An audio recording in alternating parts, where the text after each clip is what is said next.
Hello my dear students, welcome back to my channel Shubham lecturer. जितने भी हमारे student इस बार हैं 12th में और जिनको 2025 बोर्ड एग्जाम देना है, उनके लिए आज का ये वीडियो बहुत ही ज़्यादा स्पेशल है, क्योंकि आज के इस वीडियो में मैं आपके लिए लेकर आया हूँ क्लास 12 हिंदी का एक वायरल पेपर। ऐसे ही 2025 में आपके हिंदी का पेपर आने वाला है, तो आपको इस वीडियो को शुरू से लेकर लास्ट तक देखना है, क्योंकि बहुत सारे हमारे स्टूडेंट हैं जिनको 2025 में हिंदी का पेपर देना है। वो सोचते हैं सर हमारा पेपर कैसा आएगा, आप पेपर को सॉल्व करा के दीजिए।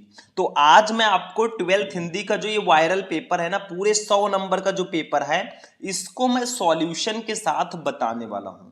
पेपर कोड अपने दिमाग में रख लेना स्टूडेंट, क्योंकि सबसे स्पेशल चीज यही है। और इस बार ऐसे ही पेपर आपके एग्जाम में आने वाला है। इस पेपर से बहुत सारे क्वेश्चन इस बार आपके एग्जाम में आएंगे।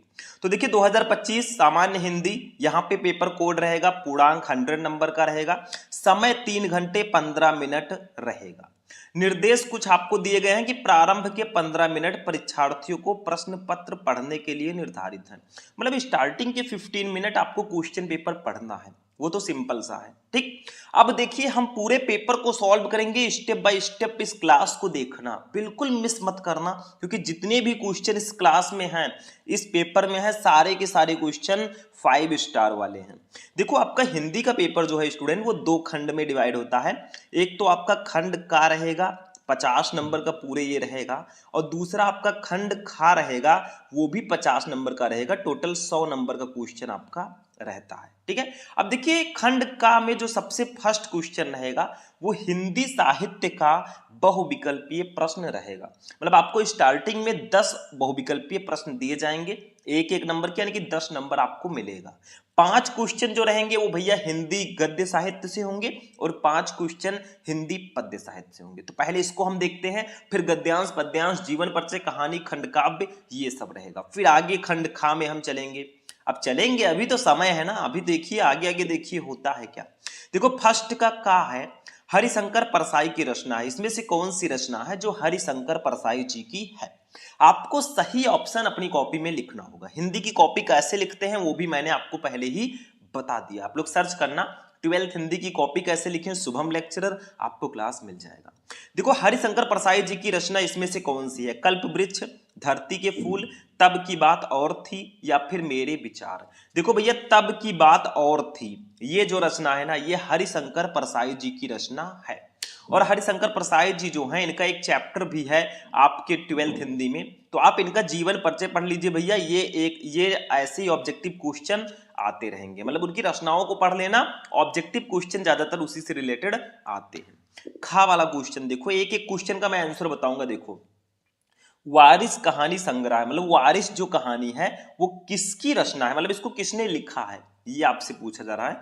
तो कन्हैयालाल मिश्र प्रभाकर का, प्रो जी सुंदर रेड्डी जी का, मोहन राकेश का, या फिर अज्ञेय का। देखो वारिस जो कहानी है वो मोहन राकेश जी की रचना है। आपका थर्ड ऑप्शन यहाँ पे भी सही होगा।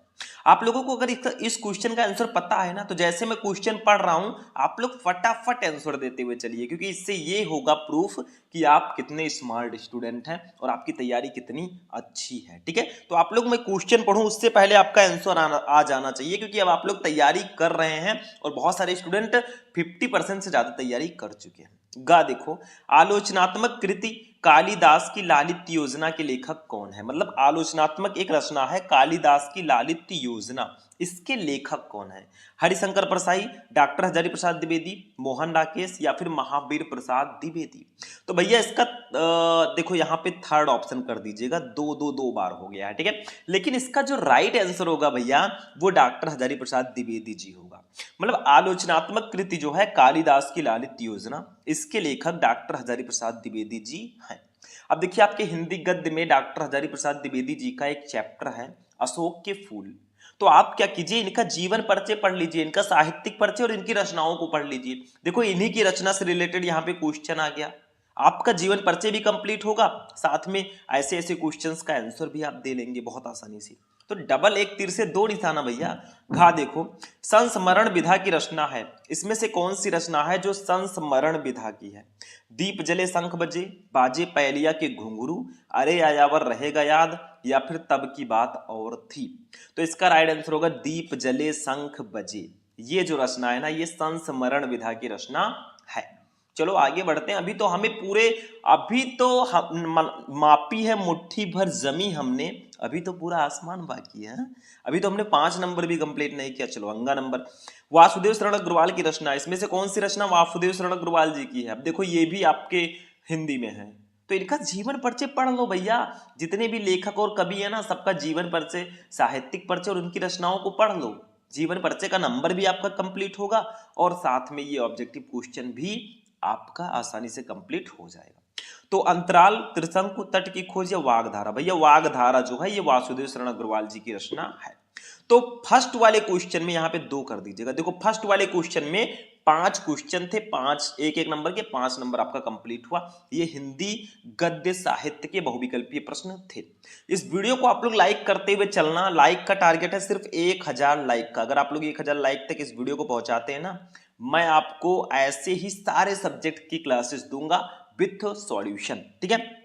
चलो दूसरे का देखो। अब जो दूसरे का है ना, ये हिंदी पद्य साहित्य का बहुविकल्पीय प्रश्न होगा, क्योंकि 10 नंबर के बहुविकल्पीय प्रश्न आते हैं। 5 आते हैं हिंदी गद्य साहित्य से और 5 आते हैं हिंदी पद्य साहित्य से। देखो कामायनी में सर्गों की संख्या है। देखो कामायनी एक रचना है, महाकाव्य है, आपको पता होगा ये किसकी रचना है? बताओ जल्दी से कमेंट बॉक्स में।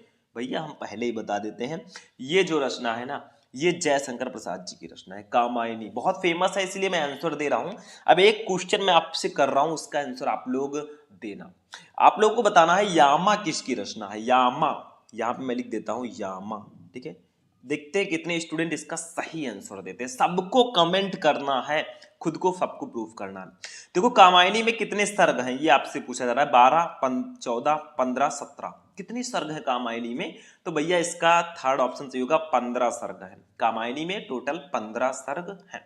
खा देखो, वैदेही वनवास के रचयिता कौन है? वैदेही वनवास के रचयिता कौन है? बताइए जल्दी से बताएं आप लोग, क्योंकि बहुत सिंपल सा है। इनकी जो चैप्टर है, इनका चैप्टर हमारे हिंदी पद्य में है। देखो मैथिली शरणगुप्त, महादेवी वर्मा, सच्चिदानंद हीरानंद वात्स्यायन अज्ञे, या फिर अयोध्या सिंह उपाध्याय हरिओद। भैया अयोध्या सिंह उपाध्याय हरिओद जी की रचना है वैदेही वनवास, और इनका एक चैप्टर है हमारे 12th में पवन दूतिका। तो आप क्या करना, इनकी रचनाओं को, इनके जीवन परिचय सबको पढ़ लेना भाई, 2-2 काम आपका हो जाएगा। गा देखो, तीसरा सप्तक का प्रकाशन वर्ष है, मतलब तीसरा सप्तक कब प्रकाशित हुआ? तीसरा सप्तक सन 1951 में, सन 1959 में, सन 1978 में, या फिर सन 1987 में। तो तीसरा सप्तक जो प्रकाशित हुआ वो सन 1959 ईस्वी में प्रकाशित हुआ था। तीसरा सप्तक सिंपल सा है। एक क्वेश्चन मैं फिर से आपसे करता हूं, क्योंकि क्वेश्चन जितना हम करेंगे ना, आप जितना आंसर देंगे उतने एक्सपर्ट होते जाएंगे आप। चलो आप लोगों को बताना है तार सप्तक कब प्रकाशित हुआ? तार सप्तक, इसका ट्रिक मैंने आपको बताया है, आप लोग कमेंट करके बताना है इसका प्रकाशन वर्ष क्या है। चलो घा वाला क्वेश्चन, सुमित्रा नंदन पंत को साहित्य अकादमी पुरस्कार मिला था, मतलब सुमित्रा नंदन पंत जी को उनकी किस रचना पर साहित्य अकादमी पुरस्कार मिला? अब सुमित्रा नंदन पंत जी भी हमारे 12th हिंदी में हैं, इनका चैप्टर है, ठीक है। चलो लोकायतन पर, चिदंबरा पर, कला और बूढ़ा चांद पर, या फिर पल्लव पर? तो भैया इसका राइट आंसर होगा कला और बूढ़ा चांद पर। सुमित्रा नंदन पंत जी को साहित्य अकादमी पुरस्कार कला और बूढ़ा चांद पर मिला था। अंगा नंबर, रामधारी सिंह दिनकर की रचना, इसमें से कौन सी रचना रामधारी सिंह दिनकर जी की है? परशुराम की प्रतीक्षा, ऐसा कोई घर आपने देखा है, पृथ्वी पुत्र, स्वर्ण किरण। तो परशुराम की प्रतीक्षा इनकी रचना है। ये भी हमारे 12th हिंदी में इनका भी चैप्टर है। तो मैंने ये देखो 5 नंबर का ये भी हो गया, टोटल मिलाकर 10 नंबर का बहुविकल्पीय प्रश्न हो गया। ये 10 क्वेश्चन देखने के बाद हम इस नतीजे पर पहुंचे हैं कि आपके जो ऑब्जेक्टिव क्वेश्चंस हैं वो ज्यादातर आपके हिंदी के जो चैप्टर के जो लेखक और कवि हैं उनकी रचनाओं से रिलेटेड क्वेश्चंस आते हैं। चलो भैया गद्यांश पे हम लोग चलेंगे, आगे बढ़ते चलेंगे। पूरे 100 नंबर का पेपर है तो टाइम तो लगेगा ही, टाइम दोगे तो एक दिन आपका भी टाइम आएगा, अपना टाइम आएगा। चलो दिए गए गद्यांश पर आधारित निम्नलिखित प्रश्नों के उत्तर दीजिए पूरे 10 नंबर का। देखो आपको एक गद्यांश दिया गया यहां से लेकर यहां तक, इसके नीचे 5 क्वेश्चन दिए गए, पांचों का आंसर दो। 5 क्वेश्चन नहीं कि 2-2 नंबर के, पांचों का आंसर दो, 10 नंबर ले जाओ। नहीं पता है तो अथवा लगा होगा, आप ये वाला कर सकते हैं, यहां से लेकर यहां तक गद्यांश है, इसके नीचे 5 क्वेश्चन है, दोनों इजी हैं। देखो सब हम फर्स्ट वाला करेंगे, सेकंड वाला आपका काम है होमवर्क। देखो इसको पढ़ो पहले, फिर क्वेश्चन का आंसर देंगे। देखो मातृभूमि पर निवास करने वाले मनुष्य राष्ट्र का दूसरा अंग है। पृथ्वी हो और मनुष्य ना हो तो राष्ट्र की कल्पना असंभव है। पृथ्वी और जन दोनों के सम्मिलन से ही राष्ट्र का स्वरूप संपादित होता है। जन के कारण ही पृथ्वी मातृभूमि की संज्ञा प्राप्त करती है।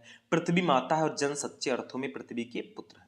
माता भूमि पुत्रो अहम पृथिव्या, मतलब भूमि माता है, मैं उसका पुत्र हूं। भैया धरती हमारी माता है। जन के हृदय में इस सूत्र का अनुभव ही राष्ट्रीयता की कुंजी है।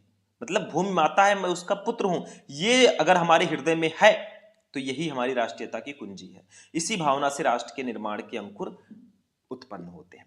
अब देखो क्वेश्चन क्या है फर्स्ट, ये किस पार्ट का है, कोई पहचान सकता है? भैया राष्ट्र यहाँ पे आया है, यहाँ पे राष्ट्र का स्वरूप राष्ट्र आया है, यहाँ पे राष्ट्रीयता आया है, कहीं पे राष्ट्र का स्वरूप भी आया है। देखो यहीं पे होगा देखो पृथ्वी, ये देखो राष्ट्र का स्वरूप चैप्टर का नाम ही आ गया, यानी कि ये राष्ट्र का स्वरूप चैप्टर का गद्यांश है और इसके लेखक हैं वासुदेव शरण अग्रवाल जी। अब इसकी क्वेश्चन का आंसर देते हैं। देखो मैं अभी आपको क्वेश्चन का आंसर तो बता दूंगा ढूंढ ढूंढ के, लेकिन इसको सॉल्व कैसे करना है अगर ये जानना है भैया तो आप लोग सर्च करें क्लास 12 हिंदी इंपॉर्टेंट गद्यांश शुभम लेक्चरर। आपको मैंने 5 जो सबसे इंपॉर्टेंट गद्यांश है वो एक ही वीडियो में बताया, जाकर देखना, 10 नंबर कंप्लीट कर लेना, ठीक है। चलो या फिर सब कुछ आप देख सकते हैं वहां पे, ठीक है। देखिए फर्स्ट उपयुक्त गद्यांश का संदर्भ लिखिए। देखो संदर्भ लिखना मैंने पहले ही आपको बताया था, मतलब पाठ का नाम और लेखक का नाम लिखना होता है। तो पाठ का नाम राष्ट्र का स्वरूप, लेखक का नाम वासुदेव शरण अग्रवाल। संदर्भ लिखते कैसे हैं वो आप लोग गद्यांश वाले वीडियो में जाकर देख लेना, ठीक है। चलो दूसरा, लेखक ने राष्ट्र का दूसरा अंग किसे कहा है? तो देखो यहाँ पे लिखा है मातृभूमि पर निवास करने वाले मनुष्य राष्ट्र का दूसरा अंग है। मतलब लेखक ने राष्ट्र का दूसरा अंग मनुष्यों को कहा है, हम जैसे मनुष्यों को, कि हम राष्ट्र का दूसरा अंग है। तीसरा, राष्ट्र का स्वरूप कैसे संपादित होता है? भैया सिंपल सा है, देखो पृथ्वी और जन दोनों के सम्मिलन से ही राष्ट्र का स्वरूप संपादित होता है। यहां से लेकर यहां तक लिख दो, सारे क्वेश्चन का आंसर इसी गद्यांश में दिया रहेगा, तो काहे पड़े हो चक्कर में, कोई नहीं है टक्कर में। चलो चौथा, लेखक के अनुसार राष्ट्रीयता की कुंजी क्या है? तो देखो लिखा है यहाँ पे माता भूमि पुत्रो हम पृथिव्या, मतलब भूमि माता है, मैं उसका पुत्र हूं। जन के हृदय में इस सूत्र का अनुभव ही राष्ट्रीयता की कुंजी है। मतलब यही चीज अगर हमारे अंदर ये है कि भूमि हमारी माता है, मैं उसका पुत्र हूं, ये अगर हमारे हृदय में है तो यही राष्ट्रीयता की कुंजी है। सिंपल सा है। पांचवा, गद्यांश के रेखांकित अंश की व्याख्या कीजिए। मतलब देखेंगे अगर आप ध्यान से तो यहां से लेकर यहां तक जो हमारा है, इसके नीचे रेखाएं आपको दिख रही हैं, इसका अपनी भाषा में व्याख्या लिखना है। खुद क्रिएट करके लिख दो भाई, नंबर पूरा मिलेगा, टेंशन नहीं लेने का। तो ऐसे आप लोग लिखो। अब मैंने क्वेश्चन का आंसर तो बता दिया ढूंढ ढूंढ के, लेकिन आपको लिखना कैसे अगर ये जानना है तो आप लोग या तो फिर हिंदी की कॉपी कैसे लिखें, शुभम लेक्चरर सर्च करके देख लीजिए, या फिर आप क्लास 12 हिंदी इंपॉर्टेंट गद्यांश शुभम लेक्चरर कुछ भी सर्च करोगे मिल जाएगा भाई, ढूंढोगे तो मिल जाएगा।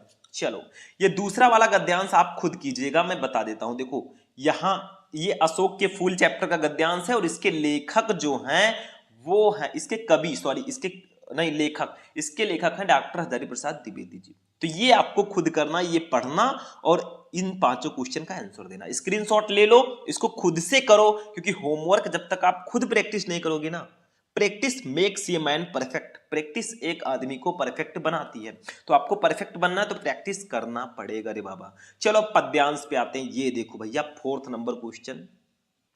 अब देखिए स्टूडेंट 4th नंबर जो हमारा क्वेश्चन है ये पद्यांश रहेगा, जैसे गद्यांश दिया जाता है ना ऐसे पद्यांश रहता है हिंदी पद्य से। देखो निम्नलिखित दिए गए गद्यांश पर आधारित दिए गए पद्यांश पर आधारित निम्नलिखित प्रश्नों के उत्तर दीजिए। 10 नंबर का पूरे रहेगा भाई, सेम वही प्रोसेस, आपको एक पद्यांश यहां से लेकर यहां तक दे दिया गया, इसके नीचे 5 क्वेश्चन आपको गिफ्ट में दिए जाएंगे, वही सेम प्रोसेस, 10 नंबर आपको मिलेगा।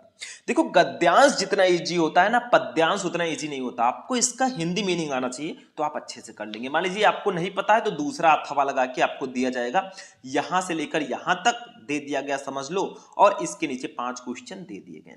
तो आपको दोनों में से जो भी पता है आप कर सकते हैं भाई, आपकी मर्जी, मैं चाहे ये करूं मैं चाहे वो करूं, मेरी मर्जी। देखो पढ़ते हैं इसको खूब ध्यान से, खूब प्यार से पढ़ेंगे, फिर इसका हम लोग आंसर आपको पूरा बताएंगे। देखो, लज्जाशीला पथिक महिला जो कहीं दृष्टि आए, होने देना विकृत वसना तो ना तू सुंदरी को, जो थोड़ी भी श्रमित हुआ हो गोद ले श्रांति खोना, होठों की ओ कमल मुख की म्लानताएं मिटाना, कोई क्लांता कृषक ललना खेत में जो दिखावे, धीरे धीरे परस उसकी क्लांतियों को मिटाना, जाता कोई जलद यदि हो व्योम में तो उसेला, छाया द्वारा सुखित करना तप्त भूतांगना को।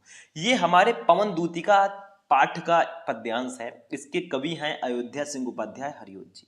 मतलब राधा जी पवन से कहती हैं, पवन का मतलब वायु, पवन को दूत बनाकर वो श्री कृष्ण जी के पास भेजना चाहती हैं, और वो कहती हैं लज्जाशीला पथिक महिला जो कहीं दृष्टि आए, मतलब वो श्री कृष्ण जी के विरह में जलती हुई राधा जो है पवन दूतिका से को समझाते हुए कहती हैं कि हे पवन दूतिका, लज्जाशीला पथिक महिला जो कहीं दृष्टि आवे, मतलब अगर तुझे मार्ग में कोई लज्जाशील या लाजवंती स्त्री दिखाई दे, होने देना विकृत वसना तो ना तू सुंदरी को, तो तू उसके वस्त्रों को मत उड़ाना। देखो, विकृत मतलब उड़ाना मत, ठीक है, वसना उसके वस्त्रों को, ठीक है, मतलब तुम उसके वस्त्रों को मत उड़ाना, ठीक है। जो थोड़ी भी श्रमित हुआ हो गोद ले श्रांति खोना, अगर वो थोड़ी सी भी थकी हुई लगे तो उसे अपनी गोद में लेकर उसकी थकान मिटा देना, होठों की ओ कमल मुख की म्लानताएं मिटाना, साथ ही उसके होठों और कमल सदृश दिखने वाले मुख की मलिनता को हर लेना।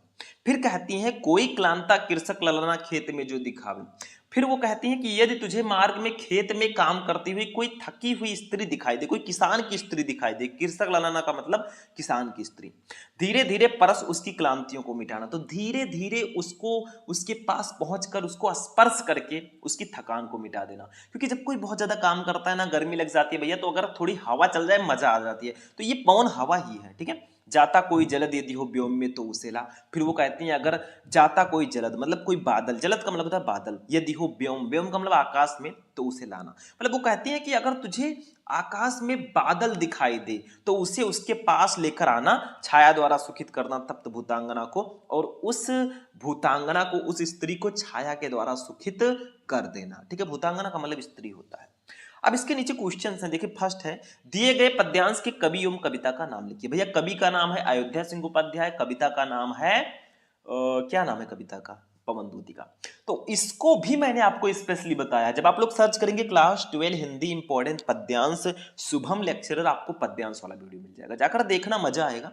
दूसरा, राधा पवन दूतिका से राह में पथिकों के साथ कैसा व्यवहार करने को कहती है, मतलब राधा जी पवन दूतिका से राह में पथिकों के साथ परोपकार का व्यवहार करने को कहती हैं, मतलब आप परोपकार का व्यवहार करना, उसके वस्त्रों को मत उड़ाना, ठीक है, वही सारी चीजें वो कहती हैं इसमें, ठीक है। चलो तीसरा, इस पद्यांश में कवि ने किसका चित्रण किया है, ये क्वेश्चन काफी ज्यादा स्पेशल है, मतलब सिंपल सा है, मतलब इस पद्यांश में कवि ने किसका चित्रण किया है। इस पद्यांश में जो है कवि ने राधा जी और पवन के बीच जो वार्तालाप हुई है ना, उसका चित्रण किया है। वो चौथा, इस पद्यांश में कौन सा अलंकार है, आप लोग कमेंट करना कि आखिर इस पद्यांश में अलंकार कौन सा है। पांचवा, रेखांकित अंश की व्याख्या कीजिए, मतलब यहां से लेकर यहां तक का आपको व्याख्या करना है, सिंपल सा है, कुछ है नहीं। पद्यांश का मैं स्पेशल वीडियो आपको प्रोवाइड करा चुका हूं, जाकर देख लेना। देखो अथवा लगाए आप दूसरा कर सकते हैं, ये किस चैप्टर का है, देखो, मैं नीर भरी दुख की बदली, स्पंदन में चिर निस्पंद बसा, क्रंदन में आहत विश्व हसा, नैनों में दीपक से जलते पलकों में निर्झरली मछली। ये हमारे गीत 3, देखो महादेवी वर्मा जी की एक रचना है गीत 3, ये उसी से लिया गया है। तो एक ही करना है आपको, इसका स्क्रीनशॉट लेकर आप इसको खुद सॉल्व करना। वैसे पद्यांश का वीडियो मैं आपको पहले भी प्रोवाइड करा चुका हूं, टेंशन मत लेना, कमेंट करोगे और भी क्लासेज आ जाएंगी। अब चलते हैं भैया जीवन परिचय पर, जो फिक्स होता है आपका नंबर। देखो, निम्नलिखित में से किसी एक लेखक का साहित्यिक परिचय देते हुए उनकी प्रमुख रचना का उल्लेख करो। शब्द सीमा 80, मतलब 3 लेखक आपको दिए जाएंगे, 3 में से किसी एक लेखक का आपको साहित्यिक परिचय देते हुए उनकी रचनाओं को लिखना है। पूरे 5 नंबर आपको मिलेंगे, जैसे वासुदेव शरण अग्रवाल, प्रो जी सुंदर रेड्डी और डॉक्टर हजारी प्रसाद द्विवेदी, तीनों में से किसी एक लेखक का आप साहित्यिक परिचय देकर उनकी रचनाओं को लिखिए। देखो, मैंने जीवन परिचय का एक बहुत स्पेशल क्लास आपको प्रोवाइड करा, आप लोग सर्च करना क्लास 12 हिंदी इंपॉर्टेंट जीवन परिचय शुभम लेक्चरर, आपको क्लास मिल जाएगा। मैंने 6 जो सबसे इंपॉर्टेंट जीवन परिचय है ना, कवि और लेखक दोनों का, वो मैंने आपको बता दिया, कैसे लिखना है, क्या करना है, सब कुछ, तो जाके देखो भाई, नंबर पूरा मिलेगा। ऐसे लेखक के बाद कवि का भी आता है, निम्नलिखित में से किसी एक कवि का साहित्यिक परिचय देते हुए उनकी प्रमुख रचना पर प्रकाश डालिए। शब्द सीमा 80, 5 नंबर। देखो 3 कवि हैं, मैथिली शरण गुप्त, सुमित्रानंदन पंत, महादेवी वर्मा। तीनों बहुत इंपॉर्टेंट है। तो आपको लेखक और कवियों में से 3 लेखक 3 कवि का याद कर लो भाई, काम हो जाएगा। 10 नंबर आपका कंप्लीट, 5 इनका 5 इनका। तो आप लोग जाकर सर्च करो यूट्यूब पर क्लास 12 हिंदी इंपॉर्टेंट जीवन परिचय शुभम लेक्चरर, क्लास मिल जाएगा, ढूंढोगे तो मिल जाएगा। चलो कहानी पे चलते हैं भैया। 6 नंबर कहानी 5 नंबर की आती है और ये 100 नहीं 101% ये फिक्स होता है। देखो पंचलाइट और बहादुर, पंचलाइट बहादुर ध्रुव यात्रा, 3 कहानी अगर आप लोग पढ़ लेते हो ना भैया, आपका 5 नंबर कोई काट ही नहीं सकता। बस दोनों का उद्देश्य और सारांश दोनों पढ़ लेना। देखो पंचलाइट अथवा बहादुर कहानी का सारांश लिखो। देखो पंचलाइट या बहादुर किसी एक का आपको सारांश लिखना है। मान लीजिए दोनों नहीं पता तो अथवा लगा है। ध्रुव यात्रा कहानी के उद्देश्य पर प्रकाश डालिए, तो आप ध्रुव यात्रा कहानी का उद्देश्य लिख दीजिए। मतलब कितने ऑप्शन है, 3 ऑप्शन है, तीनों में से एक ही करना है। चाहे आप पंचलाइट कहानी का सारांश कर दें, चाहे बहादुर कहानी का सारांश कर दें, या फिर ध्रुव यात्रा कहानी का उद्देश्य लिख दें। तीनों में से एक ही करना है, नहीं कर सकते, बहुत ईजी है। तो मैं यही कहूंगा कि आप पंचलाइट बहादुर ध्रुव यात्रा 3 कहानी को पढ़ लो, आपका 5 नंबर बिल्कुल 100% फिक्स रहेगा। चलो 7 नंबर पे चलते हैं मेरे भाई। अब खंड काव्य पे आते हैं। खंड काव्य जो होता है ना, ये भी फिक्स होता है 100%। देखो स्वापठित खंड काव्य के आधार पर किसी एक खंड के एक प्रश्न का उत्तर दीजिए। 5 नंबर, शब्द सीमा 80। देखो श्रवण कुमार, रश्मि रथी, मुक्ति यज्ञ, त्यागपथी, सत्य की जीत, आलोक वृत्त। इसको मैं क्यों नहीं बता रहा हूं, देखो आप लोग यूपी से हैं, चलो ठीक है हम भी यूपी से हैं, लेकिन यूपी में आप किस जिले से हैं? देखो खंड काव्य एक ऐसा टॉपिक है जो हर जिले में, मतलब कुछ जिलों में श्रवण कुमार होगा, कुछ में रश्मि रथी होगा, किसी में मुक्ति यज्ञ होगा। मतलब ये जिला वाइज डिवाइड किया गया है। तो आप अपने जिले का खंड काव्य मुझे कमेंट कर देना। और इस पर मैं वीडियो इसलिए नहीं बनाता खंड काव्य पर, क्योंकि भाई अलग अलग जिलों में अलग अलग होता है। मान लीजिए मैं त्यागपथी पर बना दूं, मेरे यहाँ त्यागपथी है, तो अब कुछ बच्चे कहेंगे सर हमारे यहाँ तो सत्य की जीत है। तो ये एक ऐसा टॉपिक है ना जो आपको खुद से पढ़ना होगा, ठीक। यही एक टॉपिक है जो अलग अलग होता है, तो इसको आप लोग पढ़ लेना। बाकी खंड खा हमारा आता है। देखो खंड का हमारा कंप्लीट हुआ। इसमें हमने देखा क्या क्या देखा, ध्यान से समझो। 10 नंबर का बहुविकल्पीय प्रश्न, 10 नंबर का गद्यांश, 10 नंबर का पद्यांश, 10 नंबर का जीवन परिचय, 5 नंबर की कहानी, 5 नंबर का खंड काव्य, टोटल 50 नंबर आपका हो गया। अब चलते हैं हम खंड खा पे भैया। खंड खा भी 50 नंबर का रहेगा, हिंदी व्याकरण ये सब रहेंगे, संस्कृत रहेगा इसमें। देखो खंड खा 8वें का क्वेश्चन। देखो खंड खा में सबसे पहले होगा संस्कृत का गद्यांश। पहले संस्कृत के गद्यांश और पद्यांश रहेंगे 7-7 नंबर के, यानी कि 14 नंबर आपको संस्कृत के लिए मिलेगा। फिर हिंदी व्याकरण के क्वेश्चंस रहेंगे। चलो देखते हैं। देखो ये दिए गए संस्कृत गद्यांशों में से किसी एक का ससंदर्भ हिंदी में अनुवाद करो। जैसे याज्ञवल्क्य उवाच नावा अरे मैत्रेयी, देखो ये किस चैप्टर का है? ये आपके आत्मज्ञ एवं सर्वज्ञ चैप्टर का है, ठीक है। मैं चैप्टर का नाम बता देता हूं, इसको आप खुद से पढ़िएगा, क्योंकि देखो भैया मैंने आपको हिंदी संस्कृत का गद्यांश भी बता रखा। आप लोग यूट्यूब पे जाएंगे, सर्च करेंगे क्लास 12 हिंदी संस्कृत इंपॉर्टेंट गद्यांश शुभम लेक्चरर, आपको क्लास मिल जाएगा, जाकर देखना, बहुत इंपॉर्टेंट है वो क्लास। और आगे आगे मैं आपको और भी क्वेश्चंस बताऊंगा।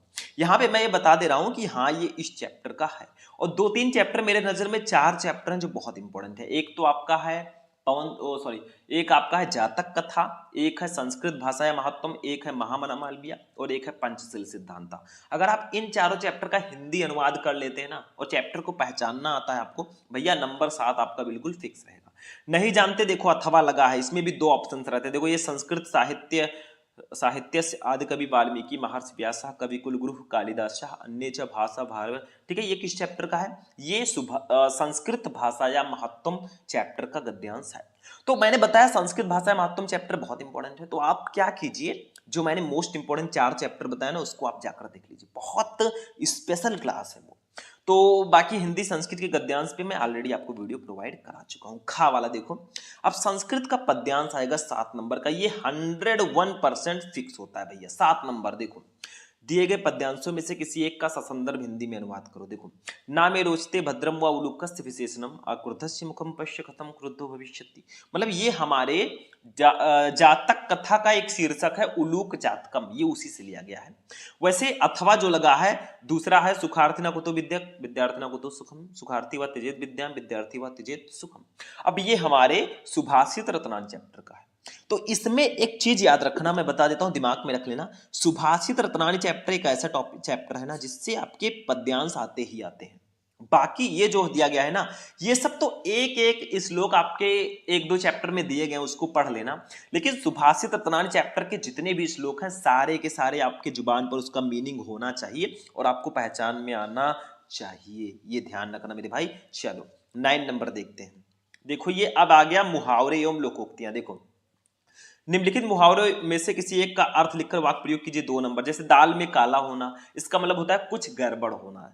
वाक्य प्रयोग आप कुछ भी कर दीजिए, जैसे लिख दीजिए सुरेश तुम रात भर इधर उधर सड़कों पर घूमते रहते हो, जरूर दाल में कुछ काला है। या महेश कर सकते हो, रमेश कर सकते हो, कोई दिक्कत नहीं है। दूसरा, तलवार की धार पर चलना मतलब कठिन कार्य करना, ठीक है। जैसे हमारे वीर जवान बॉर्डर पे तलवार की धार पर चलते हैं भाई। टका सा जवाब देना मतलब साफ इनकार करना, ठीक है।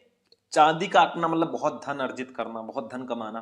तो ये इसका मतलब होगा। आपको चारों में से एक ही करना है, मैंने चारों के चारों आपको बता दिए। अब चलते हैं भैया आपठित गद्यांश पे। ये टॉपिक आपको जानना जरूरी है।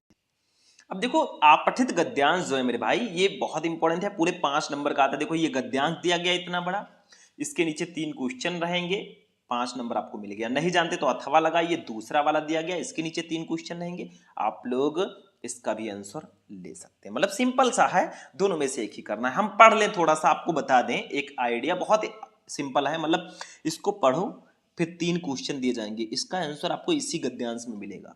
ये आपठित गद्यांश है मेरे भाई, ये आपके चैप्टर्स में नहीं मिलेगा। जैसे अभी जो मैंने गद्यांश बताया वो आपके चैप्टर में मिल जाएगा, लेकिन ये नहीं। देखो प्रकृति सदैव प्रस्तुत रहती है औरों के लिए। यह हमें सिखाती है कि हम भी बिना किसी भेदभाव के औरों के लिए प्रस्तुत रहें, उपलब्ध रहें। नदियां बहती हैं औरों के लिए, वृक्ष फलते फूलते हैं, छाया देते हैं औरों के लिए, सूरज प्रकाश देता है, जीवन देता है, चांद शीतलता देता है। इन्होंने कहा अपना प्रकाश पुंज लपेट समेटा है। नदियां कहाँ अपने को बांध कर रखती हैं, फिर हम क्यों अपने को बांध कर रखते हैं। ये कृपणता तो मेरी समझ में अपराध है, ये भीषण आत्मस्वार्थ है। हम समझते हैं कि जो कर रहे हैं वो अच्छा कर रहे हैं, लेकिन ये भारी भूल है। अगर हम किसी को अपना ज्ञान संपदा सदायता संपदा से सहायता नहीं पहुंचा रहे हैं तो कुछ पलों के लिए उसे कष्ट होगा। संसार विशाल है, कहीं ना कहीं उसका काम हो जाएगा, कोई ना कोई उसकी सहायता कर ही देगा। लेकिन हम में कृपणता, असहायता, अदया की ग्रंथि विकसित होती रहेगी, जो अंततः मनोरोग के रूप में परिणित हो जाएगी। तो फर्स्ट है, प्रकृति से व्यक्ति को क्या शिक्षा मिलती है। मतलब प्रकृति से व्यक्ति को शिक्षा मिलती है कि हमें हमेशा औरों के लिए प्रस्तुत रहना चाहिए। क्योंकि देखो भैया क्या है कि नदियां बहती हैं औरों के लिए, वृक्ष फलते फूलते हैं, छाया देते हैं औरों के लिए। मतलब वृक्ष हमें जो, जैसे आम का पेड़ है वो हमें आम का फल देता है, वो हमें देता है, वो खुद नहीं खाता, वो औरों के लिए है, ठीक है। वो हमें छाया देता है हम सभी के लिए, वो खुद नहीं छाया लेता है, ठीक है। तो यही चीज है। दूसरा, वृक्ष, सूर्य, चंद्रमा तथा नदियों के कार्यकलापों का क्या लक्ष्य है। मतलब वही लक्ष्य है कि वृक्ष छाया देते हैं, फल देते हैं औरों के लिए, ठीक है। नदियां बहती हैं औरों के लिए, यही सब उसका अर्थ है। तीसरा, मानव के किस विचार को भारी भूल माना गया है। देखो यहाँ पे लिखा है क्या है, भारी भूल है, मैंने कहा था। ये देखो, हम समझते हैं कि हम जो कर रहे हैं वो अच्छा ही कर रहे हैं, लेकिन ये भारी भूल है, बस यही लिख दो भाई, नंबर मिल जाएगा। मतलब सारे क्वेश्चन का आंसर इसी में मिलेगा मेरे भाई, इतना तो ढूंढ के आप लिख ही सकते हो, इतना तो आप लोग स्मार्ट हो ही, ठीक है, जितना हम समझते हैं। चलो ये भी हो गया हमारा। 11 का देखते हैं अब हम लोग। निम्नलिखित शब्द युग्मों का सही अर्थ चयन करके लिखिए। शब्द युग्म है, देखो जैसे फर्स्ट है सकल, सकल, इसका सही अर्थ क्या होगा ये आपको बताना है। जो पहले उसका अर्थ पहले, जो बाद में उसका अर्थ बाद में, 1 नंबर पूरे मिलेगा। देखो सकल, सकल अर्थ क्या होगा, पदार्थ और संपूर्ण, संपूर्ण और खंड, आकृति और प्रकृति, मुख और संकालु।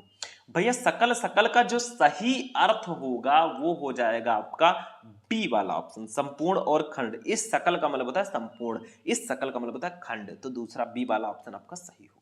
दूसरा, अंश, अंशु, इसका सही अर्थ क्या होगा, भाग और सूर्य, सूर्य और भाग, भाग और किरण, किरण और अणु। भाई इसका आंसर आप लोग कमेंट बॉक्स में देना, देखते हैं कितने स्टूडेंट इसका राइट आंसर देते हैं। आपको पूरा नहीं लिखना है, ए सही है कि बी सही है, आपको ऐसे लिख देना है, ए इज राइट या बी इज राइट, जो भी होगा आप कमेंट कर देना।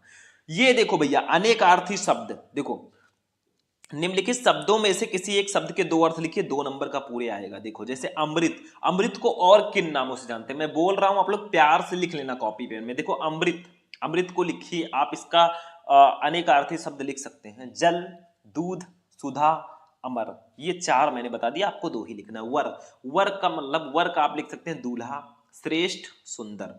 पयोधर, पयोधर का आप लिख सकते हैं बादल, स्तन, नारियल, कशेरू। नाक, नाक का आप लिख सकते हैं इज्जत, सम्मान, स्वर्ण, नासिका। क्योंकि कुछ लोग कहते हैं भैया नाक मत कटाना, इंटर में आपको 95% है लाना, ठीक है, सम्मान, ठीक। चलो गा, अनेक शब्दों के लिए एक शब्द पे आते हैं। निम्नलिखित वाक्यांशों के लिए एक शब्द का चयन करके लिखिए। एक 2 नंबर 2 क्वेश्चन रहेंगे। देखो, जिसका नाश कभी ना हो उसको हम क्या कहते हैं? अस्थाई, अविनाशी, अनश्वर या चिरंजीवी। भैया अविनाशी, जिसका नाश कभी ना हो। दूसरा, जिसने राष्ट्र के हित में अपना जीवन बलिदान कर दिया हो उसको क्या कहते हैं? भैया देशभक्त, त्यागी, राष्ट्रपुत्र, शहीद। शहीद कहते हैं जिसने राष्ट्र के हित में अपना जीवन बलिदान कर दिया हो। जैसे हमारे जो वीर जवान हैं जो बॉर्डर पे निरंतर हम लोगों की रखवाली करते हैं, वो जागते हैं तब हम सो पाते हैं, ठीक है। तो वो अगर शहीद हो जाते हैं, वो अगर राष्ट्र के हित में अपना जीवन बलिदान कर देते हैं तो उनको शहीद माना जाता है, ठीक है। तो शहीद कहा जाएगा। घा, देखो वाक्य संशोधन। निम्नलिखित में से किन्हीं 2 वाक्यों को शुद्ध करके लिखिए। जैसे फर्स्ट है, मैं आपके उज्जवल भविष्य की कामना करता हूं। इसमें क्या गलती है? देखो, इसमें उज्जवल में गलती है। आप लोग इस तरह उज्जवल लिखिएगा, उज्जवल मतलब ऊ आधा जा वाला उज्जवल, ठीक है। दूसरा, मीराबाई कृष्ण भक्त कवि हैं। देखो भैया, मीराबाई फीमेल है तो कवित्री लिखना है, ऐसे कवित्री, ठीक है। तीसरा देखो, प्रतिमा को क्षमा मांगना चाहिए। भैया प्रतिमा लेडीज है तो मांगनी चाहिए, लिख देना, मांगना को मांगनी। चौथा, हमें सदैव हमेशा परिश्रम करना चाहिए। भैया सदैव लिखो या तो फिर हमेशा लिखो, तो आप हमेशा काट दो, हमें सदैव परिश्रम करना चाहिए। बस यही सारी गलतियां हैं, सही करके लिखो, नंबर ले जाओ। 12 नंबर देखते हैं भैया। अब आते हैं उस टॉपिक पे जो 100% फिक्स होता है। टॉपिक का नाम है रस, छंद, अलंकार। देखो, वीर रस अथवा हास्य रस का स्थायी भाव के साथ उदाहरण अथवा परिभाषा लिखिए, 2 नंबर।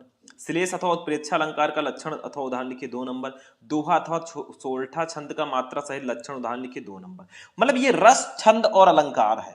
2-2 नंबर के आते हैं, 6 नंबर बिल्कुल फिक्स होता है। मैंने एक वीडियो आपको दिया है, सर्च करना जाकर जरूर, रस, छंद, अलंकार, शुभम लेक्चरर। उस वीडियो में मैंने जितने भी रस हैं, जितने भी छंद है, जितने भी अलंकार हैं, सबको मैंने बताया है।